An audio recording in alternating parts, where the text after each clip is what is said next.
Please sign in if you haven't already at the table at the entrance. First on the agenda is the approval of the minutes for November 30th, 2011. Are there any additions or corrections? I do have one on the last page, third paragraph. 1990, it should be 1994.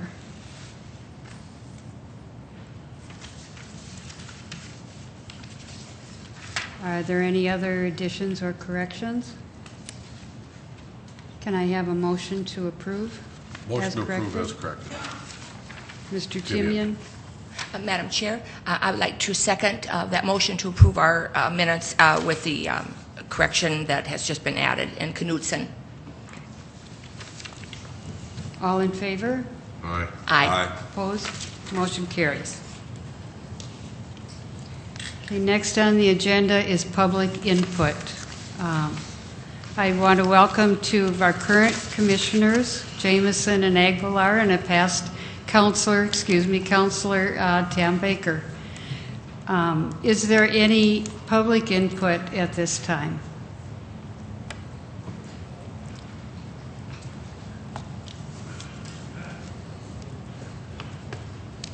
I sent an email about last Monday, which I just gave a copy to Pauline because apparently it didn't get through. But Okay, and could you give your name, please? I'm Roger Elgersma. When our country does government, we basically believe in separation of powers and checks and balances and balancing of power. And so I think if we keep an eye on what we like and not just reactions to past situations, I do think that back in '94, the last change, I got South Dakota TV station, so I had some understanding of what happened then. They didn't say much on TV on why they wanted to change, they just made a change. My opinion was the change is basically quite good, because the old way you had two commissioners, which were department heads, and if two department heads can outvote the mayor, something isn't going to come out fair in the long run. I mean, if perfectly honest people are operating, any system works. If everybody's fair and honest, but you want a system with checks and balances. Our founding fathers of this country says absolute power corrupts absolutely, so they wanted to keep things separate. I think when there's a problem and there's a big change, it's more likely to make too big a change than too small. So I don't think we should keep going more and more stronger mayor just because that's the direction we went last time. We got to look at what the situation is now, make sure we don't go back to past mistakes, you know, if we went too far, and try to find out what's exactly right. I think to keep better balance and power between the mayor and the council maybe needs a little bit more, not half more like before, but I think we should go back a little bit the other way. We've had two mayors in a row try to run things through, changing budgets without asking the council. And I think if the council's worth anything at all, they got to be asked in their opinion and discussion. I met Mayor Huther in the library when he was going to try to change on how much money was spent on the potholes by himself. And I says, these other people all ran on the same issue. You can go through proper procedures and get it done. And the mayor before had a thing with Phillips of the Falls where he changed the rules. My opinion of a better way, I mean, you can either check problems when they're small and risk spending too much time diddly-daddling with old stuff, or you can wait till problems get too big and wonder how to fix it. And to try to find a balance, I think recently the city council tried to pass a thing where anything over $25,000 change in the budget would have to be approved by the council, and I didn't hear if that passed or not. But I think it's a good idea. The risk is the council got to get involved in too many little things. And when I look at city council minutes and I see this whole big list of liquor licenses, first glance was that's a whole lot of time spent on one little issue. It may be that that's an issue. You don't want some bureaucrat somewhere dealing with a liquor license in your neighborhood. And if they pass a whole bunch at the council in quick order, if you had that with budget changes, that you could pass a lot, but at least they got looked at, or at least it was brought up, this is changes made. To put it in a charter is different than put it in an ordinance. If you put it in a charter, you want it to last. If you were to put that in a charter and have factors in for inflation and city growth so that you don't end up having to deal with trivial little things at city council meetings, I think to head towards a little bit more power for the council to keep a balance is worthwhile. If you want to switch to 6 council people instead of 8, or keep it at 8, that's kind of immaterial. I don't want the council to end up being too big a budget, or, there's other things. If you change one thing, then there's other things you got to look at too. But basically, if you keep more balance, it will also attract a different kind of person running for mayor. If you set it up that the mayor has all kinds of power, you're going to attract bullies. If you set it up that we have to discuss this logically and have a reasonable system where people debate things and discuss it, and yeah, you got to have a deciding vote for you so you don't get locked up and debate forever. But I was here at the last mayor's debate when there were a bunch of people running for mayor, and Bill Peterson, who had been part of writing that thing, if I remember right, he's standing right about here and he's saying that's a bully seat to get things done. And if you're attracting that kind of people, you're going to get that kind of people. I mean, Bill's probably done a lot of good things in the world too, but if you want to attract people that believe in logical discussion and democracy and voting, or if you want somebody that just forces it done, I do think that if the mayor's office administrates things, that you don't need every council person in, telling this supervisor to do that or that. There's an area where the mayor's office can run it, but when it comes to making decisions, I think we need a balance of power and checks and balances. As far as how to stop a problem with Munson's situation, I remember the charter says if they spend over budget, they either lose their job or pay it out of their own pocket. Well, that's getting to a point where you let the problem get really big and then you got a big nasty solution. And that's why I think that if all the things of a certain size or over has to be dealt with the council, you don't end up getting that big a problem if so. Okay, Roger. Now, part of this is going to be dealt with under old business, where we are going into the original intent of the charter. So part of this will be addressed, and we will keep your recommendations in mind. Okay, thank you. Thank you. Are there any other comments? Yeah, my name is Bob Sievertson. I'm a champion of lost causes. Nothing that and I don't expect anything to come of this. But first, a riddle. What's the difference between the mayor having a vote in case of a tie and a mayor being one of the 9 members to vote originally? The answer is nothing. Nothing. Isn't it obvious that if the vote is 8-0, the mayor's vote wouldn't account for nothing? There's no difference. The same is true of 7-1, 6-2, and 5-3.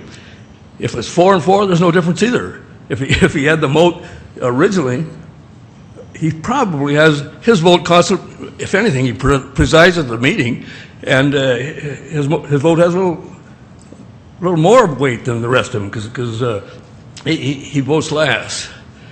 The other thing, I'm not sure I know what the chief executive, the mayor, does business with, in presiding in that, or in involving in that legislative budget-making process at all. I think, as a purist, I believe that the commission is the legislative, approving the budget kind of, and the mayor is the executive, and I just think it's not very effective as a purist to involve the executive in the judicial. So thank you very much. Thank you, Bob.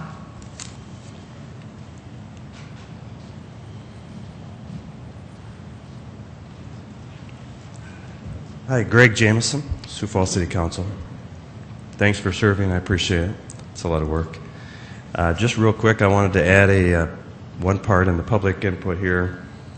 I'll come back during some of the other topics that we'll have to discuss them further. But the one item I wanted to bring forward, I did mention to Bob Timian the other night, where the council needs help is really with the city attorney's office, not Dave Feifley himself, but the office itself, and the way the structure is set up, and that, you know, the mayor appoints that person, and the mayor can fire that person. The council approves that person, but the council cannot remove that person. And I think what happens is, and it's happened before, it's not just the current city attorney, it just happens because of the way it's set up. There's conflict that's created because the mayor will have something he wants to have done that is in conflict with what the council is wanting to have done. And the mayor will call him in and say, how do I get this done? How can we do this? And that city attorney now is, you know, obliged to serve the mayor. And just as he would be if the council asked the same question. You know, city attorney, could you help us get this done? And how do we do that? Knowing that your boss, the administration, doesn't want that to be done. There's just natural conflict there. And I don't know what the answer is. It's been a problem for a long time. It's probably been a problem ever since this whole thing was started. But we're looking for some help there. Sue Aguilar and myself have both served as council chairs. Sue is the chair today. And I've worked with the previous administration as well, and I've seen this unfold. And I'm sure Councilor Knudsen has seen these conflicts occur. So we're just asking for some review. Sue and I will work on some language ourselves, but I just wanted to bring it up as a topic for you to review. Is that's where a lot of conflict occurs for us currently, and I think it could be done smoother. Perhaps if the city attorney acted more like an attorney general and just defended the city and was not an advocate for the council or the mayor. Maybe that's a solution. I don't know how we'd word that or enforce it. But I think that would take the city attorney out of that hot spot. We recently had this occur in our when the council was looking to review all the contracts that the city entered into. You know, it was pretty clear to us that the administration did not want that. And we found a lot of resistance with our own city attorney. And we were trying to get these things passed until I think the vote was pretty well wrapped up that we knew it was going to go, that the city attorney's office decided, well, okay, this fight is over. But there was a lot of conflict there, and it could have been done a lot easier, a lot better. That's just one example, but Councilor Aguilar and I will work on some language so that we can present it to you before your work is done here. I just wanted to bring it up to all of you that it's a concern of ours. Thank you. At this, what would be the date that it would be needed in order for us to consider to get it on the ballot?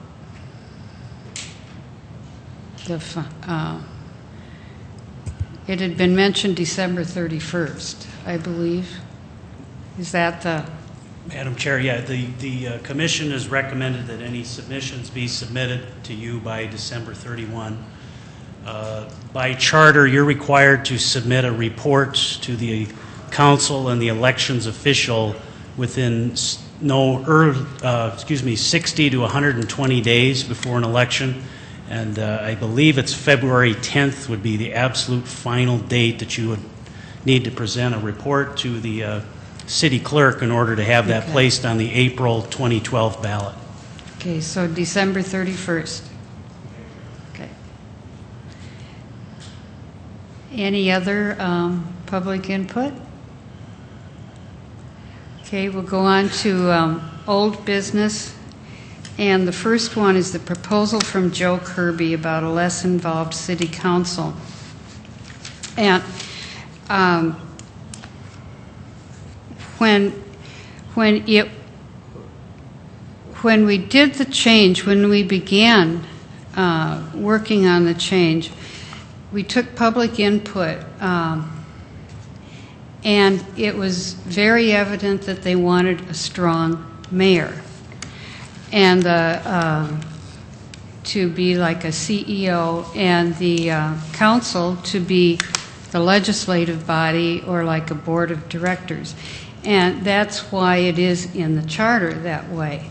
And that was what was approved. Now, Mr. Gregerson, is that your memory too of the? And for the executive power, that section of the charter, it's one sentence, and that was included in Joe Kirby's the information that he sent us. The executive and administrative power of the city shall be vested in the mayor, section 3.01. Does that need to be tweaked? Any discussion on that section?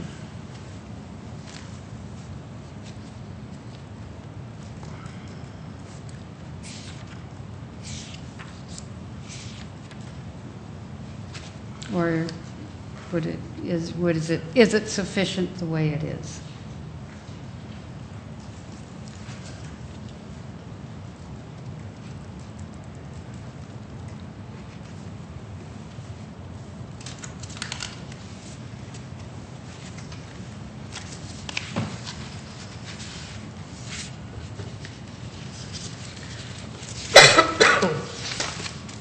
It's included in this first page of the City of Sioux Falls new form of government.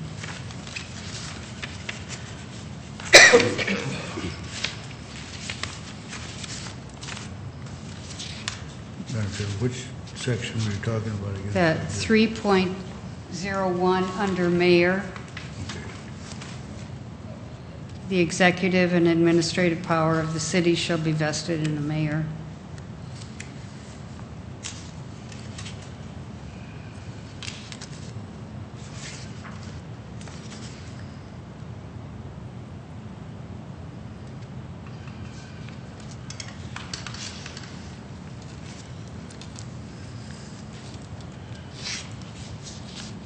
Is there a need to make that more specific?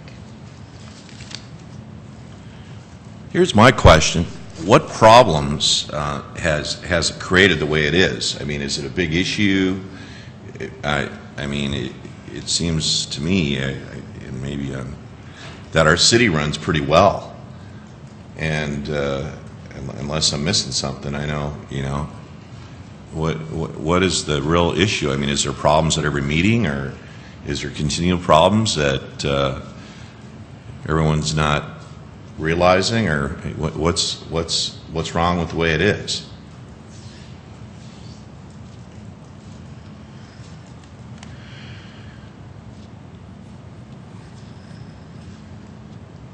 I guess that's my question. Should it be more specific, or is this sufficient? Is this something we should address at this point? I think the question is what is included in administrative? Mr. Timian? As I look at this, on the next page, when it gets to city council, all powers of the city shall be vested in the city council. The council shall act as a part-time policy-making body policymaking, and legislative body, avoiding management and administrative duties. So I think that the items in here, as we look at it, at this document in its entirety, I think it clarifies some of those as far as the items and spelling the things out. And I think it is more, to me, it'd be more of looking at 201 than 301. I think is where the questions have come up today.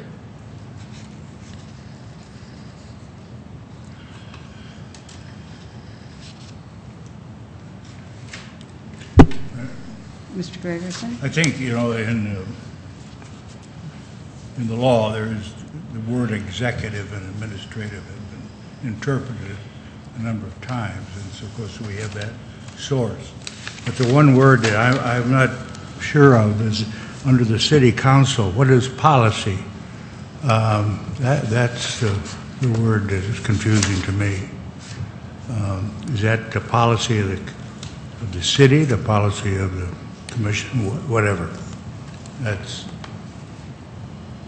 I think that could be a problem. But That should be something we could possibly look at.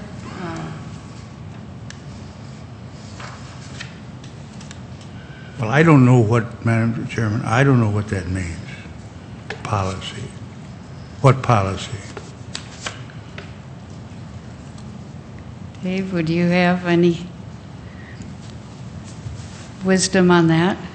Well, I'll share what little I have, Madam Chair. I mean, from what I understand, policy means more about setting something permanent, kind of a course plan of action, setting usually by ordinance and then adopted by the city council, and then the mayor executes and administers over that plan or ordinance that sets forth something permanent. And a lot of the legal treatises talk about what's temporary versus permanent, and certainly, like Mr. Gregerson said, there are sources in the law, certainly even state statute, that define what administrative is. Executive is actually a very nebulous term out there, but I noticed the first version of Section 3.01 only had executive in it, and by the time it went to the voters, the first charter, it actually had and administrative included. And there was a state statute back in about 1986 that addressed a recent South Dakota Supreme Court decision that talked about what an administrative decision was. I think the legislature tried to set that out in statute, but I agree with Mr. Gregerson. I don't think policy is defined anywhere in state law, so that would be an issue too. Ms. Knudsen? Excuse me, Madam Chair, still almost over this cold. Yeah, they're all just such good questions. During the 8 years I was on city council, not often, but once in a while, to answer your question, Mr. Anundson, that city councilors were, that we were always trying to, one, it was just incredibly conscientious group of city councilors, just as there is today, incredibly hard workers with wonderful intentions, very, very pure intentions. And so I think it's what, sometimes when I was on the city council, just once in a while there would be, when there would be very much conflict, sometimes it was just confusion as far as what was our real role. And sometimes when I look back on it, I think, as a city councilor, I should have spent more time, developing, writing policies than I did. Writing ordinances, with the help of other city councilors, of course. Because sometimes I felt like, as city councilors, we sometimes felt like, well, we were part-time, we knew that, but we wanted to be, we wanted to do the right thing. We just, once in a while, didn't know exactly what the right thing was and what our role was. And sometimes I felt like that caused some confusion. And even during the years I was on city council, we'd sometimes talk about these things even at my house. And what you asked earlier, Madam Chair, would it be helpful if that first sentence in the charter was defined more? I guess I really believe for future city councilors and for future mayors, and even for just future candidates in general for mayor or city council, that it probably would be helpful. Because again, I don't think, we're just, we're really wonderful citizens here, the people that run for office, my goodness, incredible public service. And so I think sometimes that if we just knew more exactly what the rules were, that it would be helpful. And as far as state law goes, I mean, if you take the municipal section of state law and you spell out administrative, I mean, it's defined very, very clearly in state law. And I mean, it's very, very clear. I mean, it's Title 9, it's Chapter 20, it's Section 19. And this is what it says. And this is, I guess, one of our important decisions. The mayor's executive and administrative power shall be defined by South Dakota law and shall include, but not be limited to, the following: appointing directors, hiring employees, supervising staff, disciplining employees, terminating employees, negotiating and awarding contracts, supervising the delivery of services, administration of the budget, administration of the capital plan, preparing the budget, preparing the capital plan, assignment of duties and responsibilities to staff, and enforcement of city ordinances. Now, I mean, I'm just saying, this is what the wording is in state law right now as far as administrative power is concerned. As far as municipalities, it's in the section regarding municipalities. Would that be helpful for the future? I would guess that it might be. I think it might have even helped with some confusion, not necessarily confusion, just different philosophies a while back on a very important topic. And if in fact this were defined, that might, I mean, some city councilors might have felt differently on, the whole contract situation. But again, I don't know if this is perfect. I don't know if this is sacred. I'm not saying it is. I'm just saying this is how right now in state law, municipality law is defined.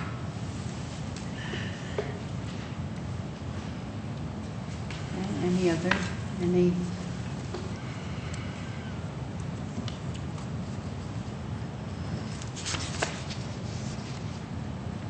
Should we look at some proposed drafts, a draft for this, or? Sorry, Madam Chair, I didn't hear you. Should we look at a proposed draft, have Mr. Feisley put together a proposed draft for this section? What is the feeling? I support that idea. I don't know where the others are. Would you like to make a motion, Dee?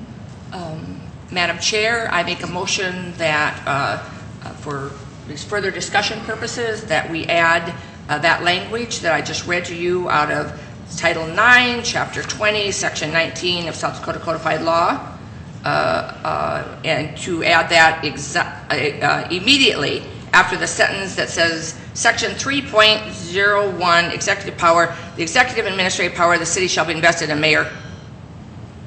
That's my proposal. Can I have a Knutson, second? I need to say my name for the motion. Can I have a second?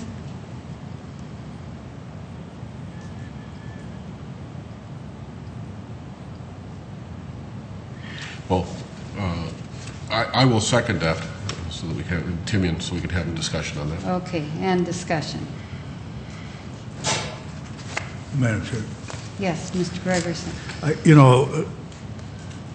The way that our government is set up, it's intended to be in a way confrontational. That's what division of power is. And I don't know if we can do much about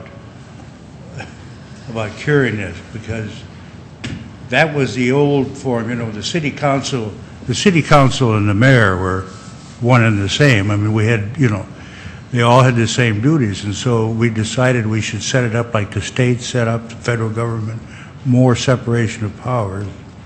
And this is part of maybe the evil part that we have to live with. So I don't know if there's much we can do about curing. I was concerned about policy, but as far as administrative and executive, we have decided we want that division of power. And I don't know if we can correct it by tweaking this language, but I may be wrong. But Okay. Any other?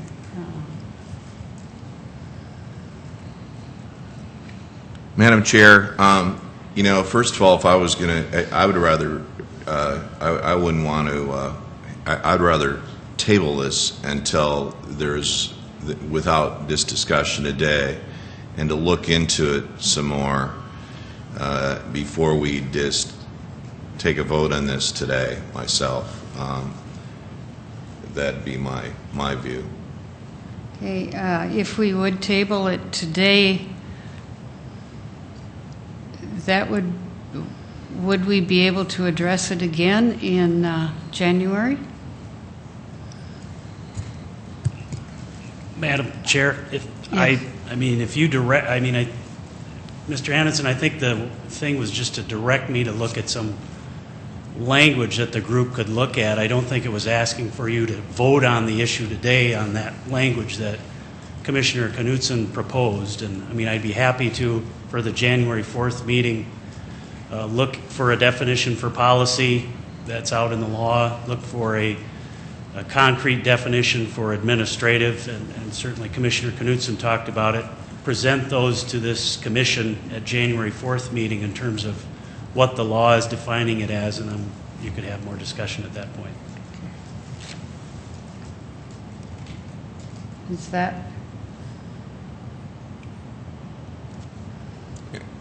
acceptable to? That'd be acceptable to me if that's what's going to be done, but that isn't the way I understood the motion. Maybe I misunderstood the motion. Madam Chair? Ms. Knutson? Yes, sorry, Mr. Anderson. Is it, no, I clearly meant just to draft the language to follow under, that first sentence in the current charter, just for discussion purposes, but no way was I interested in a vote today or vote the first thing in January meetings either. I actually am one of these people that believes that there's naturally, there's supposed to be some conflict between legislative branches and executive branches and judicial branches, and that's good, and that's how it should be. But I do think from my experience on city council, and even, watching this incredibly strong city council that exists right now, that once in a while I think it would be helpful for people to know really what their role is. And, at first, I was so working hard to even learn what it was, and about the time I felt like I knew what it was, I was done being city councilor.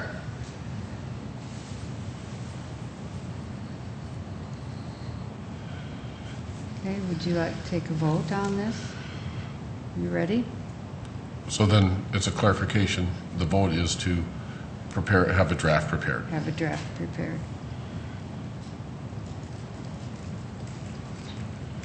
Could you read me what the motion is? What you show as the motion? I didn't type verbatim these. I'll just hand it to her. I'll just hand this to her. Let's be helpful.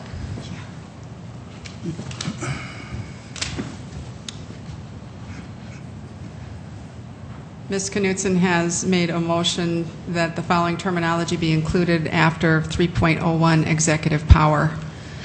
The mayor's executive and administrative power shall be as defined by South Dakota law and shall include but not be limited to the following: appointing directors, hiring employees, supervising staff, disciplining employees, terminating employees, negotiating and awarding contracts, supervising the delivery of services, administration of the budget, administration of the capital plan, preparing the budget, preparing the capital plan, assignment of duties and responsibilities to staff, and enforcement of city ordinances.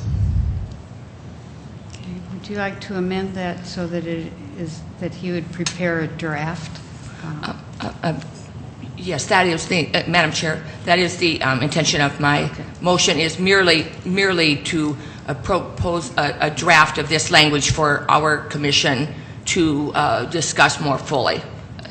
Merely a draft at this point. Okay. Any more discussion? Mr. I Mr. think Gregerson? we should keep in mind that, the Gregerson, that statute, I believe Dee read it, pertains to cities other than home rule. That applies to cities that have not adopted the home rule charter. Now, what significance that is, I can't say right now, but I think that's something should be considered in the process of while we're Okay. drafting proposed language. Ms. Knudsen? Madam Chair, may I just ask the city attorney any thoughts on Mr. Gregerson's comment as far as, I mean, how does this fit into the scheme of things? Well, in terms of Chapter 20 of the Municipal Title 9, that involves initiative and referendum, and that applies to us as well. And certainly by charter, we reserve the right of the citizens to have initiative and referendum. And certainly, I mean, that's the definition under state law as far as what an administrative function is. And it's, so I would personally look at it as a good place to start, a good starting point in terms of what an administrative decision is. Any more discussion? Could I have a voice, could you call roll for that?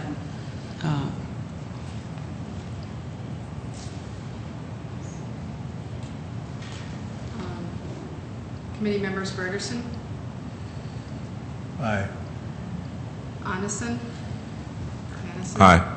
Knudsen, Aye. Palettes, Aye. Tim John. Aye. Okay, it passed. Okay, next, the proposal from Joe Kirby regarding ranked choice or instant runoff voting. Frankly, I'm overwhelmed with all the information that we've gotten, and just on a personal note, in the last city election, I served on the resolution board, and a number of the ballots, many more than usual, could not be counted because they were mismarked. And my feeling is if ballots are mismarked when it's just a yes or no vote, I'm really concerned what would happen with ranking on a ballot. And the number of, the cost and the number of city departments and county auditor and state elections and everything that would have to go into this. I guess my question is this too big for us to deal with, and is it, especially in this short time frame, for us to do this issue justice? Mr. Kimian. It seemed that on the research and the examples that were out there, that the examples where ranked choice worked extremely well is if there were 3 or 4 candidates. It's when there was 7, 11, 15, 17, 19 candidates where, depending on how that would work out, that on several well-publicized elections, that although the goal of ranked choice is that there would be a majority, not a plurality, but a majority for the winner. And in several of the situations they weren't, because there were 15 candidates, they ranked the top 3, and so the winner ended up with 41% of the vote. And so more people voted against them than for them. And when I look at our last mayoral race, again, it was a fairly good number of candidates. How would have that worked? So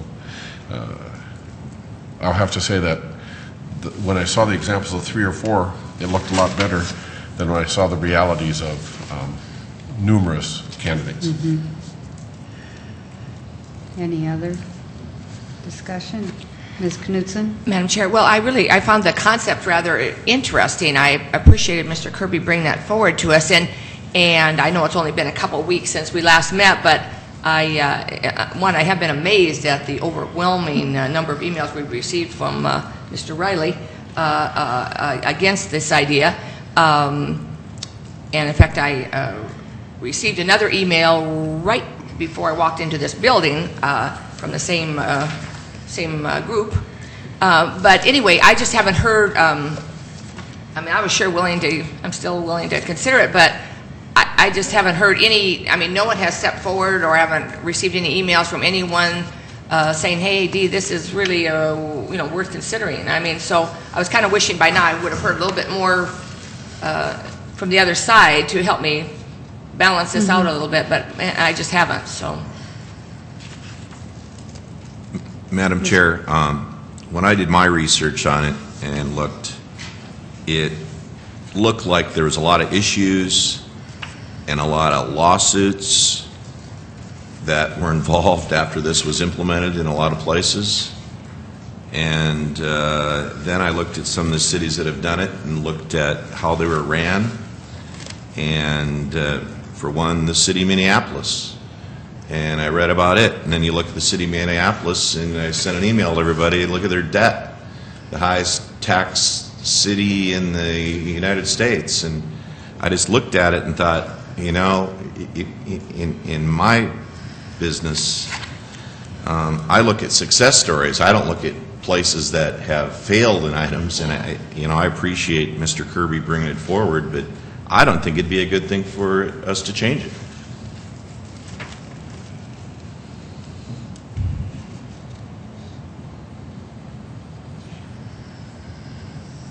Any other discussion on Dave?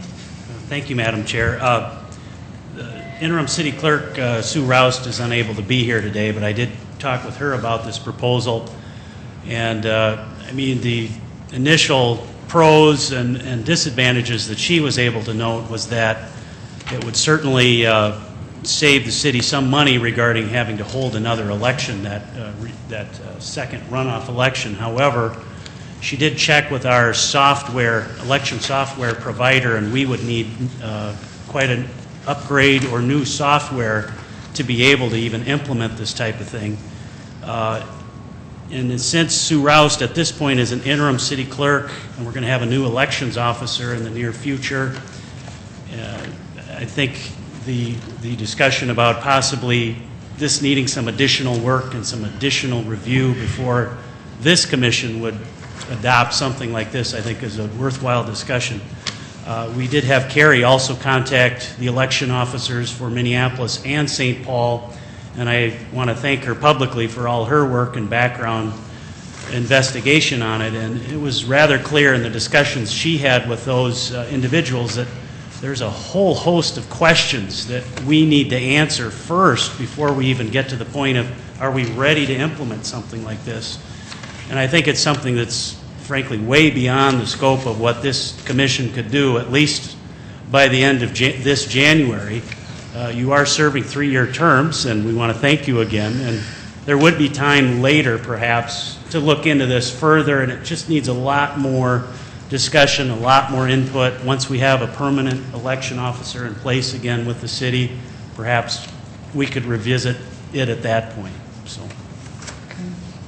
Ms. Knudsen? Madam Chair, I was also I just remembered from our first meeting that there was some question too regarding if we even wanted to try this ranked voting system, that it might not even be applicable under state law right now. And I was wondering, City Attorney, do we know any more as far as, not that I'm interested in making a proposal to go forward with it, but I was just wondering, isn't that another one of the difficulties? Well, that would, yes, may I, Madam Chair? That would be another issue, certainly, Ms. Knudsen, to look at. And I think this is one we'd want to talk with the county auditor at length about it in terms of implementing it, since the auditor's office is also involved.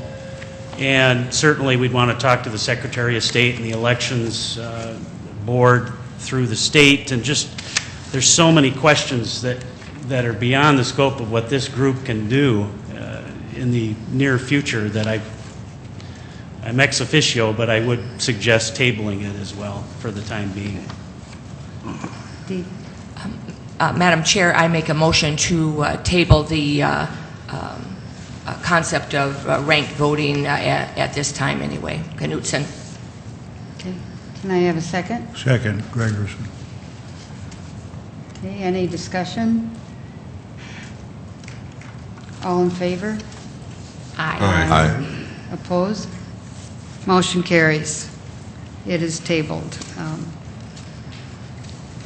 Now, under new business, we have some sections submitted by our city attorney. Mr. Fifley, would you like to Thank you, Madam Chair. present them? These are proposals that are technically coming from the legal department, but they're on behalf of our representative clients. The first, and these are also posted on the website, the first one is under section 1.01 of the charter, and that just talks about what the powers of the municipality are. Under our charter, it was adopted according to the 7th edition of the model charter put out by the National Civic League. In reviewing the 8th edition of the model charter, they suggested spelling out those powers more fully as far as what the city would be doing as a home rule charter. And also, I noted in our South Dakota Constitutional Article 9, Section 2 of that, it specifically states that the powers of the municipality that adopts a home rule are to be construed liberally. And that is also a main focus of this proposal, as we would adopt essentially what the state constitution of South Dakota already states that should be done. And I think just in the future it would just allow some better interpretation on what our powers are under the state constitution if we adopted that language into our charter. This particular language was taken from the city of Lincoln, Nebraska. That's a home rule charter municipality, and it's largely based on the language from their charter.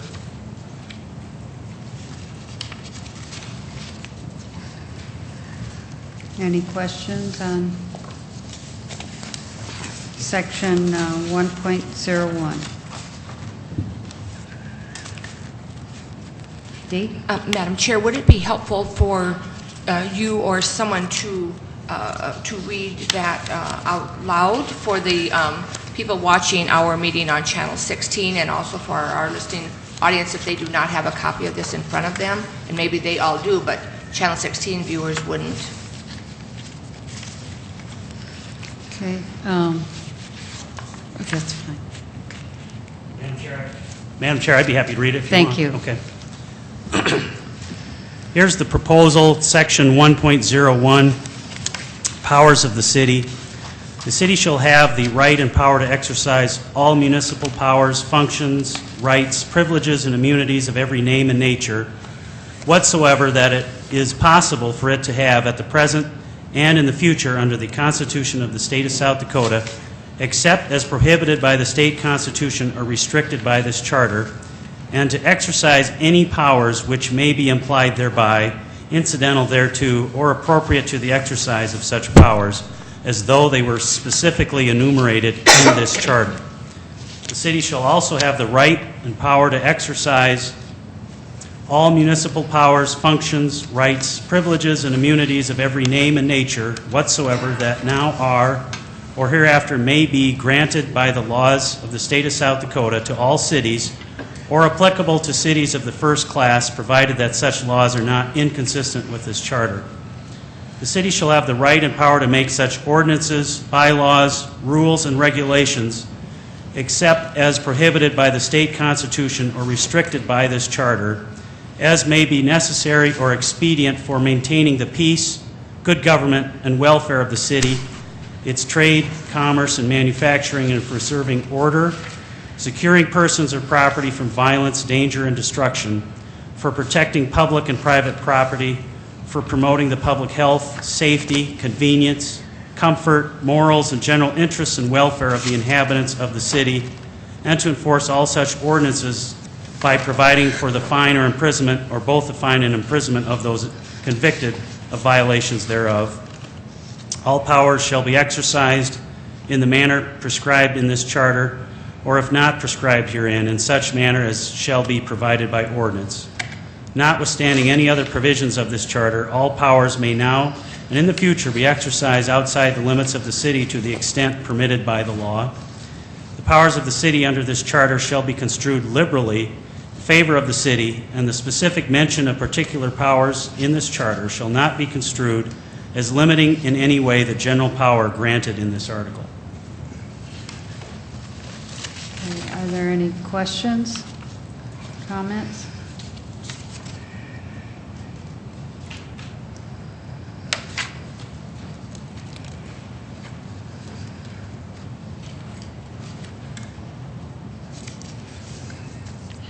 Now, would the procedure be that we would consider this for passage at the at our next meeting? Yes, Madam Chair. I think the proposal is there in terms of a final report from this commission. Again, you'd need a supermajority vote on that, and that'd be part of the report that you'd be giving to the council and to the elections officer of the city, if you want it considered on the ballot by the voters in April. Okay, is there any discussion on this?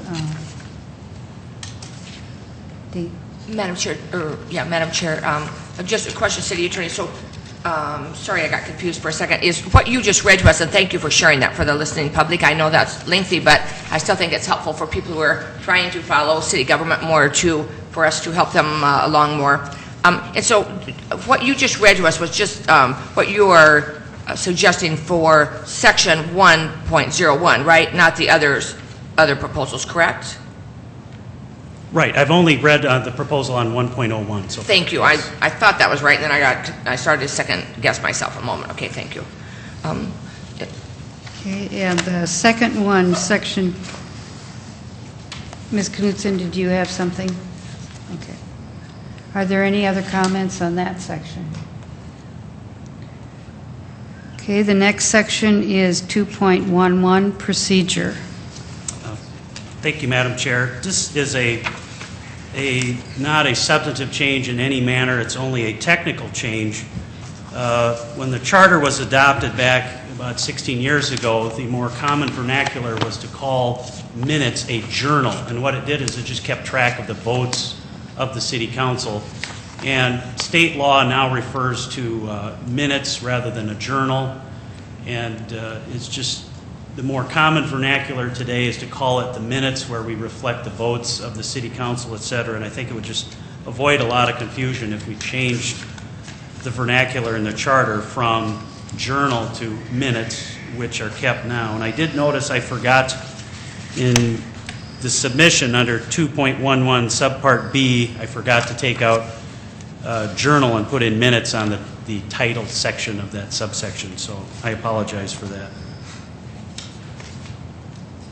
Okay, and would you like to read just the areas where there would be the change? Oh, sure. It would be subpart B, rules and journal, or the way it reads now, it would be rules and minutes. City Council shall determine its own rules and order of business and shall provide for keeping accurate minutes of its proceedings pursuant to state law. These minutes shall be a public record to the extent required by state law. And then, subpart C, it references journal again in terms of the votes recorded in a journal. It would just say recorded in the minutes instead. Okay. Any questions or discussion on this one? Okay, then section 2.14, updating the code of ordinances. This is a requirement under state law that we do a recodification process every 20 years, and what that entails is we need to look at the entire code book of the city to make sure it's up to date. Are there any provisions that are outdated or have been made obsolete, unconstitutional, etc.? We are in the process of doing that for 2012, and we need to have that done by the end of 2012. And what this does, it just fact, when the charter was adopted, 1972 and 1992 were the more recent examples. This just updates it to 1992 and 2012, just to reflect when it was last done. Okay, Ms. Knutson? Madam Chair, and so City Attorney, are you saying from the regarding that last section, that's merely a housekeeping proposal for us? Is that what you would consider that? Yes, Okay, yes, thank ma'am, you. that's just housekeeping. Okay. Okay. Mr. Timian? But when this goes to election, it'll go to election in April, Yes, and will the process be completed by that time? no.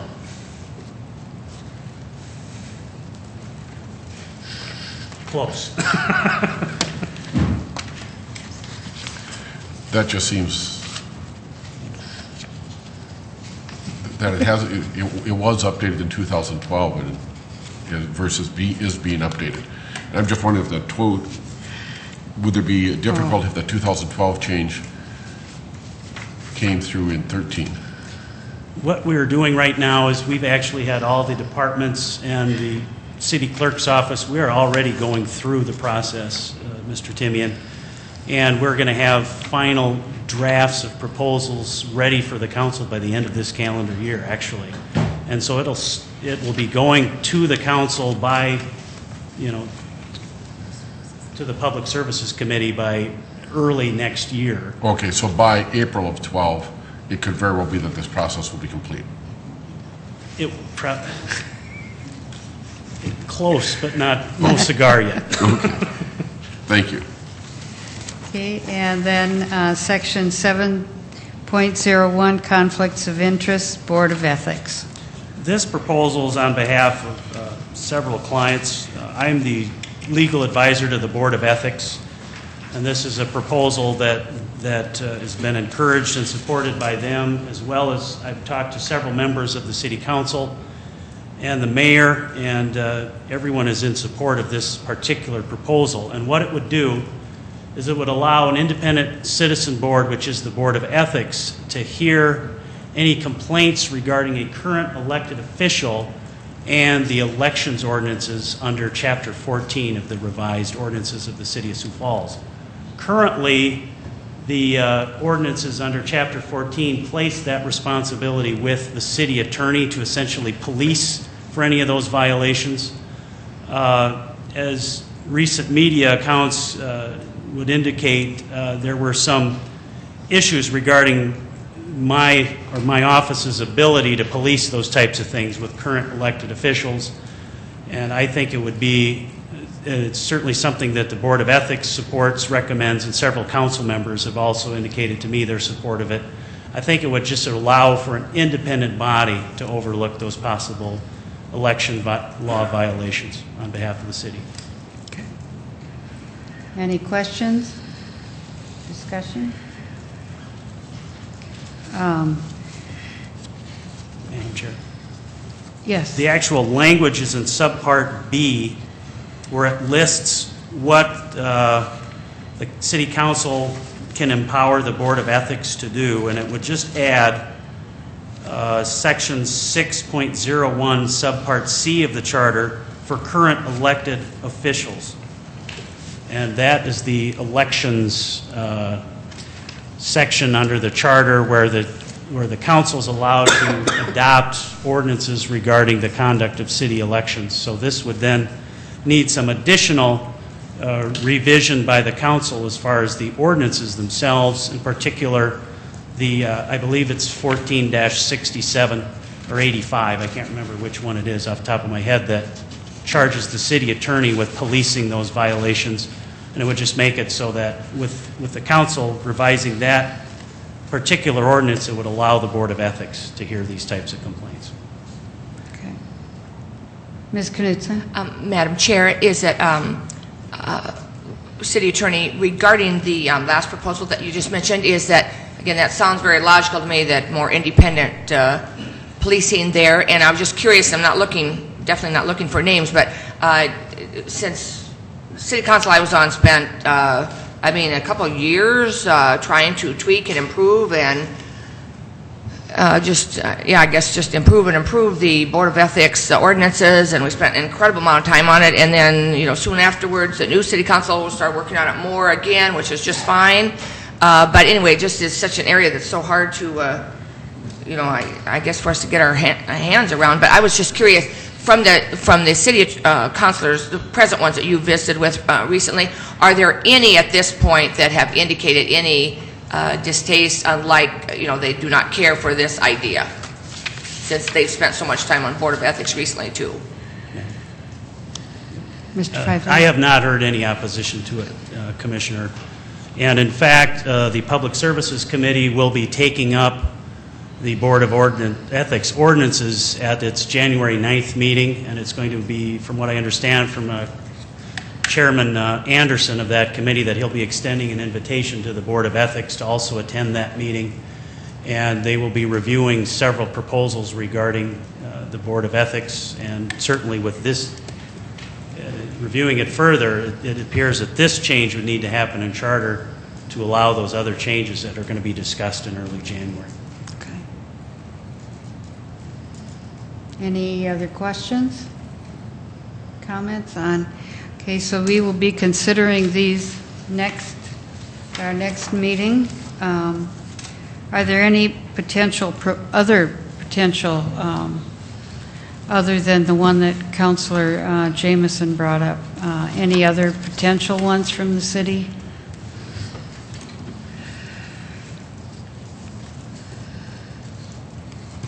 Madam Chair, I do know, in talking to one other department, they may have, what I understand, a couple small tweaks to one section of the charter, but they're not ready to present that yet at this time. Okay. So I believe it will be coming the January 4th meeting.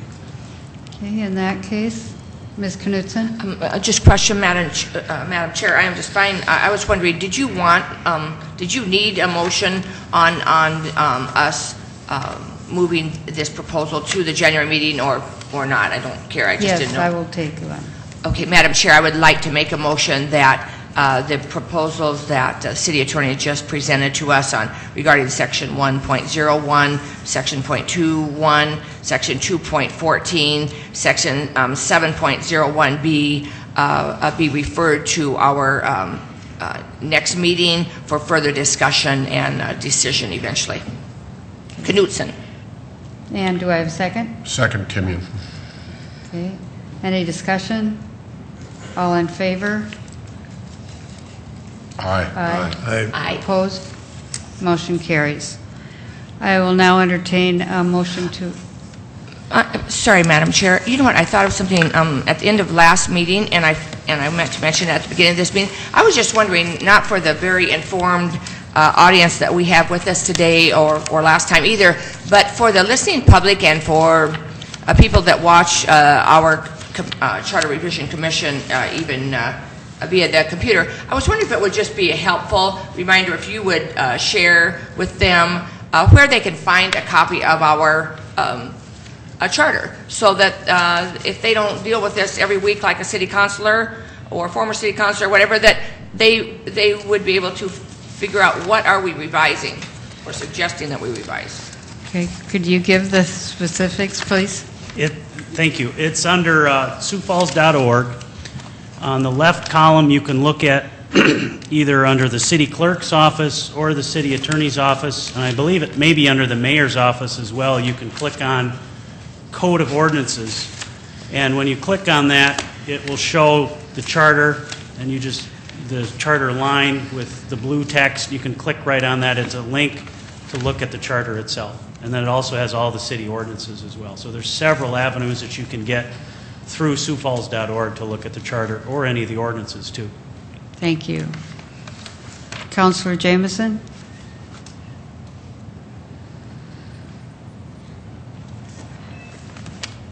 I didn't really know the rules. I wanted to just add a comment, if I could, about the less involved city council, if there was an opportunity to do that. I thought there would be as you went through the agenda, but if it's okay, I'd like to just say a couple things. Sure. As I understand it, the way this form of government was developed was through the merging of a council form of government and a city manager. And what happened is they took the city manager role, deleted it, and took the mayor and put him in that spot. And that's why they call him a strong mayor. And that's why there's so many problems throughout the charter where they show the council including the mayor, because normally he was supposed to always be in that group and just a ceremonial mayor. But what they decided to do is merge that mayor and give him the city manager's role. And that gave him all the power and strength that the city manager normally would have. That's why there's other confusions, as we see, when and why the mayor is involved in some of the decision he is with the council. So if you're reading through the charter and you see some of those conflicts, I think that's how it started. And just one other comment on the idea of counselors becoming less involved. I think it can fix itself. You know, you made a comment about if there was a problem or something, and I think the way that this could be fixed is if candidates are running for office, and we have an election coming up here in April, as you know, and you have candidates out there saying, I promise to be less involved in what happens in the city, and that person gets elected, well then now you know that there's a support for that kind of a role for the council member. But I think it's a human nature for us, as Councilor Knudsen can testify, that you want to come into this job and do better than previous counselors, work harder. That's human nature, just to do a better job. I think if you tried to unwind this or unring this bell of counselors working as hard as they could and doing the best they could, I think you'd find our city going in the wrong direction. And I think if you review some of the surveys that have been done through all the citizens, you'll find that the public is very happy with what's happening in their city government. They're satisfied with with the money that they give and what's getting done, so there isn't a problem to address.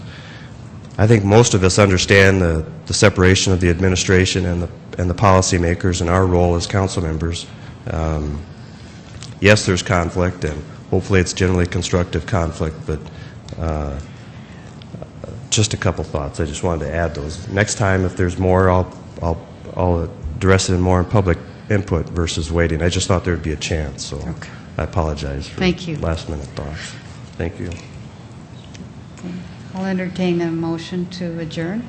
Madam Chair, can I add one more housekeeping item? Yes, you may.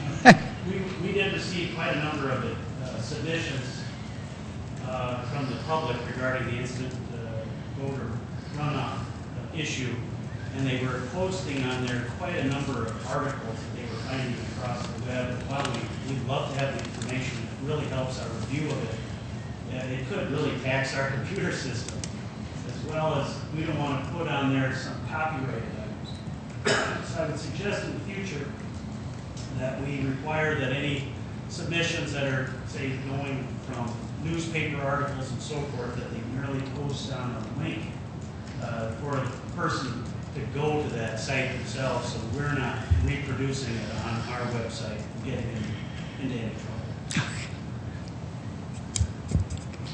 Ms. Knudsen? Madam Chair, before we adjourn, would you please just remind the listening public of the dates of the next two meetings and the times, please? Okay, the next meeting will be January 4th at 3:30 p.m. And the following meeting will be January 27th at 3:30 p.m. here in City Hall chambers. Okay, any other? Ms. Knudsen? Madam Chair, I'd like to make a motion to adjourn our meeting for today, and Knudsen. Okay, second? A second? Second, Annenson. Okay. All in favor? Aye. Aye. Opposed? Motion carries.